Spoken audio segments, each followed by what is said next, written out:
გიორგი, შენ როგორ ფიქრობ? მოწყენილობა კარგია თუ ცუდი? ცუდი.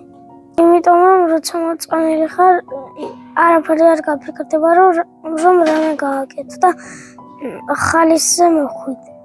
შენ რას აკეთებ ხოლმე, როცა მოწყენილი ხარ? ის რამეს თამაშობ ხოლმე.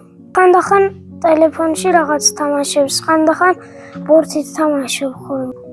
გიორგი, რომელიმე პერსონაჟი ხომ არ გაგახსენდება, რომელიც მოწყენილი იყო და მერე ჯადოსნური ამბავი გადახდა თავს? მიოჩემო. ერთი პატარა ბიჭი მოწყენილი იჯდა და შემდეგ ჯადოსნური რამ გადახდა თავს. ანუ შეიძლება რომ მოწყენილობაშიც საოცარი რაღაცეები მოხდეს, ხო, გიორგი? მიოს თავგადასავალი მოგეწონა? გიორგი, შენ რომ შეგეძლოს რომ ამ წიგნში იცხოვრო, აი მიოჩემო მიოში.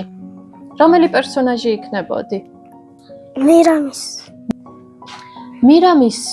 მირამისის ნაირი ცხენი რომ ყავდეს, რას გააკეთებდი? სად წახვიდოდი? მირამის შეუძლია აღროვლებზე მბრენვა. შენ სად წააყვანინებდი თავს მირამისი რომ ყავდეს? და ჯადოსნურ რა იქნება შენს ჯადოსნურ ქვეყანაში, გიორგი? გახსოვს ჩვენ დავწერეთ კიდეც დავალება, როგორი შეიძლება იყოს ჯადოსნური ქვეყანა. აი შენი საოცნობო ქვეყანა როგორია, სადაც მირამისით იმოგზაურებ? ლაშას წაიყვანდი? ლაშა ამბობს, რომ მეც წამიყვანოსო. წახვიდოდი ლაშასთან ერთად სამოგზაუროდ? გიორგი, რას ნიშნავს მეგობრობა? აი მიოჩემო მიომ გასწავლა მეგობრობა? როგორი უნდა იყოს მეგობარი? ეთილი და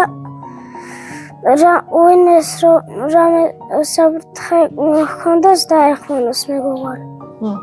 გიორგი, წერა უფრო გიყვარს თუ ლაპარაკი? წერა უფრო გიყვარს. მეც შევამჩნიე, რომ ძალიან კარგად გამოგდის წერა და ძალიან მიხარია. იქნებ ერთ დღეს შენი დაწერილი წიგნიც კი წავიკითხოთ წიგნის კლუბში. რა სიტყვი? იქნებოდი მწერალი? როგორ წიგნებს დაწერდი? წერალი რომ იყო. ისეც რომ პატარა ბავშვები რომ იქნებოდნენ და მე ჩემ დაწერილ წიგნებს წაიკითხავდნენ, ისეთი ყოფილიყო რომ რამეს მიუხვდარიყვნენ. რას გინდა რომ მიხვდნენ ბავშვები წიგნებიდან? რომ მეგობრულები იყვნენ და კეთილები. ყოჩახ გიორგი, მე დარწმუნებული ვარ რომ მაგიხდება შენი ოცნები.